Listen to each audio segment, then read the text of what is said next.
बिस्मिल्लाहिर्रहमानिर्रहीम, अस्सलाम वालेकुम। मैं हूं मखदूम शहाबुद्दीन। बुध 14 जनवरी 2026। अहम तरीन डेवलपमेंट। एक जानिब तो भारत ने पाकिस्तान पर इल्ज़ाम लगाया है कि पाकिस्तानी ड्रोन्स ने भारत की टेरिटरी में घुसकर भारत को हरास करके और भारत के फौजियों की फायरिंग से बचकर वापस आने में कामयाबी हासिल की। और अब भारतीय आर्मी चीफ ने भी इस हवाले से स्टेटमेंट जारी की है। और कल रात भी, जो गुज़िश्ता रात है, भारत की तरफ से इस तरह के क्लेम्स आए हैं। लेकिन इस सबके अंदर असल गेम जो भारत के साथ डल रही है वो चाइना ने डाली है, क्योंकि चाइना ने भारत और चीन के दरमियान जो बॉर्डर है, जो एक लाइन है और फिर जो लाइन ऑफ एक्चुअल कंट्रोल है, उसे उखाड़ फेंका है, भारतीय इलाके पर कब्जा कर लिया है। और भारत का भी सख्त रद्द अमल सामने आया है, कशीदगी बढ़ गई है। और पाकिस्तान वाला एंगल जो है, इंडियन आर्मी चीफ को मैदान में क्यों आना पड़ा, पाकिस्तान के डीजीएमओ जो हैं उनके साथ इंडियन मीडिया के मुताबिक भारत के जो डीजीएमओ हैं उन्होंने राब्ता भी किया हॉटलाइन पर एहतजाज रिकॉर्ड कराने के लिए कि भाई पाकिस्तान के ड्रोन्स आए हैं। और इससे भी बड़ा एहतजाज तो यह बनता है कि आपने ऐसे ड्रोन भेजे, उनके अगर हम मौक़िफ़ मान लें, जो हमसे पकड़े भी नहीं गए। अच्छा, अब जो डेवलपमेंट है वो असल चाइना वाली डेवलपमेंट है, क्योंकि असल जो मैच लगना है वो चाइना और भारत का लगना है। और भारत इस वक्त वैसे भी तनहा हो चुका है, वेस्ट उसको छोड़ चुका है, वेस्ट भारत को अबेंडन कर चुका है। मैं सारी डिटेल्स आपके सामने रखता हूं, लेकिन इब्तदा में वही दरखास्त जो पिछले चंद व्लॉग्स में आपके सामने हम रख रहे हैं कि हमारे इस यूट्यूब चैनल को भारत, अफगानिस्तान और पाकिस्तान मुखालिफ मुतअद्दिद अकाउंट्स की तरफ से रिपोर्ट किया जा रहा है। इस रिपोर्टिंग का मकसद यह है कि हमारी आवाज़ ज़्यादा लोगों तक ना पहुँच सके। इस रिपोर्ट किए जाने का असर ज़ायल करना आपके हाथ में है। आप इस वीडियो को लाइक करें, एक के बजाय ज़्यादा से ज़्यादा कॉमेंट्स करें, और अगर हो सके तो इस वीडियो को मुख्तलिफ व्हाट्सएप ग्रुप्स में आपने शेयर भी करना है। सबसे पहले तो नाज़रीन इकराम, चाइना वाले मामले पर आने से पहले पिछले दिनों आपको पता है कि भारत ने चाइना के साथ ताल्लुकात ठीक करने की बड़ी कोशिश की है, लेकिन चाइना ने तुन के रखा हुआ है। और जो एक रीसेंट कंट्रोवर्सी बनी, जिसमें अरुणाचल प्रदेश एक भारतीय खातून जो सिर्फ चाइना के एयरपोर्ट पे चंद घंटों के लिए ट्रांजिट कर रही थी, उसने आगे जाना था, उसके पासपोर्ट के ऊपर place of birth Arunachal Pradesh India लिखा था। चाइना वालों ने उसे डिटेन कर लिया कि भाई ये एक इलीगल टर्म लिखी हुई है, ऐसा तो कुछ है ही नहीं, अरुणाचल तो कुछ है ही नहीं। और उसके बाद इंडिया ने बड़ा स्टांस लिया कि भाई ये हमारा इंटीग्रल पार्ट है, ये है वो। चाइना ने कहा भाई अरुणाचल नामी कोई जगह है ही नहीं, ये सो कॉल्ड अरुणाचल प्रदेश है, ये चाइना का इंटीग्रल हिस्सा है और चाइना इसे लेगा। इसके अलावा वॉल स्ट्रीट जर्नल ने ये खबर दी थी 2 महीने पहले कि भाई ऐसे एरियाज जहां पर आज से कुछ महीने पहले तक भारतीय फौज पेट्रोलिंग किया करती थी, गश्त किया करती थी, उन इलाकों में अब भारतीय फौज एंटर नहीं हो सकती। इसका क्या मतलब है? और भाई बॉर्डर के ऊपर वो इलाके जहां पर अब भारतीय फौज जा ही ना सके, यानी चाइना वहां तक आ चुका है, चाइना ने कंट्रोल कर लिया है। इस सब के अंदर भारत के अंदर एक वीडियो सामने आई है। राहुल गांधी जो है उसके साथ जो मकामी लोग हैं वो क्या बात कर रहे हैं, जो लद्दाख के रेजिडेंट्स हैं वो क्या बात कर रहे हैं। एक वीडियो सामने आई है अपोजिशन लीडर राहुल गांधी से, वो क्या बात कर रहे हैं। और उससे तवज्जो हटाने के लिए अब इंडिया ने पाकिस्तान एंगल शुरू कर दिया है। अब इंडियन डीजीएमओ जो है उन्होंने पाकिस्तान के डायरेक्टर जनरल मिलिट्री ऑपरेशन जो है, ये मेजर जनरल लेवल का एक ऑफिस होता है जिसे एक मेजर जनरल जो है वो संभालते हैं। डीजीएमओ का बड़ा इंपॉर्टेंट ऑफिस है, और जंग के दिनों में भी ये वो डीजीएमओज होते हैं दोनों मुल्कों के, जिनका आपस में राब्ता होता है। तो इस सब के अंदर इंडियन आर्मी ने यह कहा है कि पाकिस्तान के फैंटम ड्रोन्स जो हैं वो इंडियन आर्मी को हरास कर रहे हैं। रॉयटर्स ने यह कहा है कि पाकिस्तानी जो ड्रोन्स हैं उन्हें कंट्रोल करने के हवाले से इंडिया ने पाकिस्तान को आगाह कर दिया है। और हेडलाइन ये है, India has told Pakistan to control drone intrusions, Indian army chief says. यानी इंडियन आर्मी चीफ ने यह कहा है कि भाई इंडिया ने पाकिस्तान को यह बता दिया।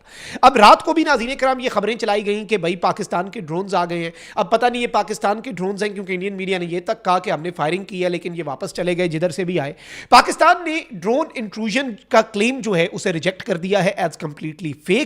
No ceasefire violation has occurred. और इंडिया का ओल्ड प्रोपेगेंडा टैक्टिक है, लोगों की नजर हटाने के लिए भी इस्तेमाल होता है। एक तो ईरान के अंदर जो इंडियंस पकड़े जा रहे हैं और वो किसके लिए काम कर रहे थे, क्या हो रहा था, गालिबन उससे भी तवज्जो हटाना इस वक्त इनके लिए जरूरी है। फिर एक और फड्डा हो रहा है, ये आदित्य राज कॉल है नाज़रीन कराम। अब चाइना वाले इशू पर आते हैं जो असल हमारा टॉपिक है। ये एनडीटीवी के सीनियर एग्जीक्यूटिव एडिटर हैं। ये कहते हैं कि इंडिया ने चाइना को ये मैसेज दिया है कि शख्स गाम वैली जो है वो इंडिया की टेरिटरी है। India has never recognised the so called China Pakistan boundary agreement signed in 1963। India ये कह रहा है कि भाई ये जो शख्स गाम वैली है ये इंडिया का इंटीग्रल हिस्सा है, इंडिया की टेरिटरी है। और इंडिया, पाकिस्तान और चीन के दरमियान बाउंड्री एग्रीमेंट जो 1963 में साइन हुआ, इस नाम ने आज बाउंड्री एग्रीमेंट को नहीं मानता। India has consistently maintained that the agreement is illegal and invalid. India हमेशा से ये कहता आया है कि पाकिस्तान और चाइना के दरमियान ये एग्रीमेंट जो है ये इलीगल है, गैर कानूनी है और इनवैलिड है। लेकिन इंटरेस्टिंगली हुआ ये है कि चाइना ने इंडिया का क्लेम जो है ये शख्सगाम वैली के ऊपर, जो कश्मीर के अंदर एक वैली है, उसके ऊपर इंडिया का क्लेम रिजेक्ट कर दिया है। और चाइना हैज असर्टेड, चाइना की मिनिस्ट्री ऑफ फॉरेन अफेयर्स की जो तर्जुमान है उन्होंने ये कहा है कि this territory belongs to China, ये चाइना का हिस्सा है। चाइना अरुणाचल के वाले से भी अपना क्लेम वहीं पर रखे हुए है। फिर इसके साथ साथ मैं तो उस वक्त से गलवान वैली की जब क्लैश हुआ, मैं तो आज भी ये कहता हूं कि इंडिया जो है, जिस जगह पर 3 इडियट्स फिल्म आमिर खान ने शूट की थी ना, उस जगह पे अपना बंदा भेज के दिखा दे, एक्टर छोड़े फौजी भेज दे। भाई चाइना ने उस पर भी कब्जा कर लिया था। अब सलमान खान की एक फिल्म आ रही है गलवान वैली के ऊपर, गलवान क्लैशेस जो हुए थे इंडिया और चाइना के, उसमें इंडिया जरूर जीतेगा, ये 100% है। क्योंकि फिल्मों में, बॉलीवुड में ये जीत सकते हैं, प्रोपेगेंडा धुरंधर भी बना दी और कराची के गैंग वॉर को भी रॉक का टच साथ लगा दिया, उसका कोई ताल्लुक नहीं था उसके साथ, और उसका पाकिस्तान के अंदर टेरर का भी कोई, वो एक अलग चीज ही अलग थी। लेकिन इंडिया ऐसे ही करता है। अब बीजिंग ने कहा है कि भाई इंफ्रास्ट्रक्चर कंस्ट्रक्शन जो है इस एरिया के अंदर, शख्सगाम वैली के अंदर हम जो कर रहे हैं, जहां पर जो कंस्ट्रक्शन कर रहे हैं, हम जस्टिफाइड हैं, हम यहां पर अपना इंफ्रास्ट्रक्चर बनाएंगे। इंडिया को तकलीफ हो रही है तो होती रहे, हमें इंडिया की इस तकलीफ से कोई फर्क नहीं पड़ता, it does not matter to us, ये इनकी तरफ से कह दिया गया है। अच्छा, अब आते हैं नाज़रीन इकराम असल चीज के ऊपर। चाइना जो है वो इस वक्त जो मिलिट्री बफर जोन है इंडिया का और चाइना का, जो एक बफर जोन होता है जहां पर आप कहते हैं कि यहां पर कुछ नहीं होगा, पेंगोंग त्सू का एरिया, वहां पर चाइना नए मिलिट्री के बिल्डिंग्स बना रहा है, कंस्ट्रक्ट कर रहा है, चाइना अपने गैरिजन्स बना रहा है, और इस सब के अंदर इंडिया जो है उसको इस वक्त मुंह की खानी पड़ रही है। एक जानिब चाइना के साथ इन्होंने ट्राई किया कि ताल्लुकात ठीक हो, चाइना को पता है कि भाई इन्हें वेस्ट ने ठोकर मारी है, पहले ये क्वाड का हिस्सा बन के चाइना मुखालिफ अलायंस के अंदर अपनी एंट्री दे के और चाइना की पावर को कंटेन करने की बातें करते थे वेस्ट के सामने, और अब इनसे ये भी नहीं हो रहा।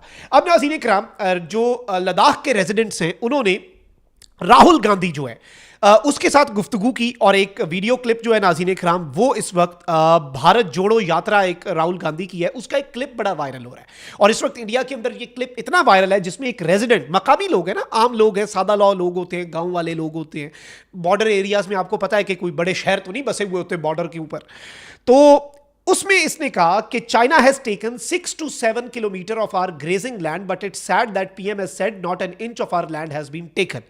कहता है रेजिडेंट राहुल गांधी को कि भाई चाइना ने हमारा 6 से 7 किलोमीटर का एरिया उस पर कब्जा कर लिया, यानी अंदर तक घुस गया ना चाइना, 6 से 7 किलोमीटर ऐसे अंदर घुस गया पूरी बाउंड्री पे, और हमारा पीएम ये कह रहा है। इससे भी ज्यादा दुख की बात यह है कि पीएम कहता है 1 इंच भी नहीं चाइना ने लिया, सब कुछ हमारे पास है।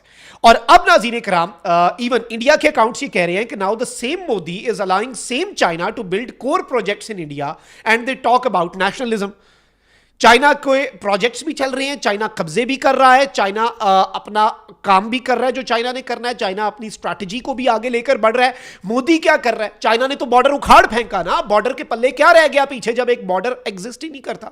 वॉल स्ट्रीट जर्नल ने जो सैटेलाइट इमेजरी जारी की और जो खबर जारी की वो भी इसी जानिब एक इशारा है।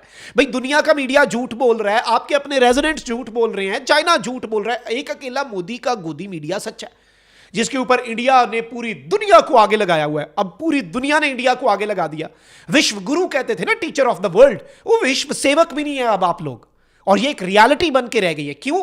क्योंकि आपने अपनी जो तरक्की है उसकी बुनियाद हेट्रेड पे रखी, आपने नफरत का बीज बोया, आपने अमन की बात नहीं की, आपने हमेशा वॉर रेटरिक और जिंगोइज्म की बात की, और यही अब आपके लिए एक दर्द सर बन चुका है, क्योंकि आपके लोगों को आपने ट्रेन इस तरह से कर दिया वॉर रेटरिक पे। तो अब करो चाइना से जंग, उधर आप लोगों की काम पे टांग गई है।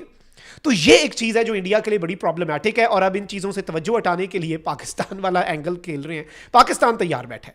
अहम तरीन डेवलपमेंट्स थी जो आपके सामने रखी। कमेंट सेक्शन में अपनी राय का इजहार आपने जरूर करना है। अपना बहुत ख्याल रखिए। अल्लाह निगहबान। पाकिस्तान जिंदाबाद।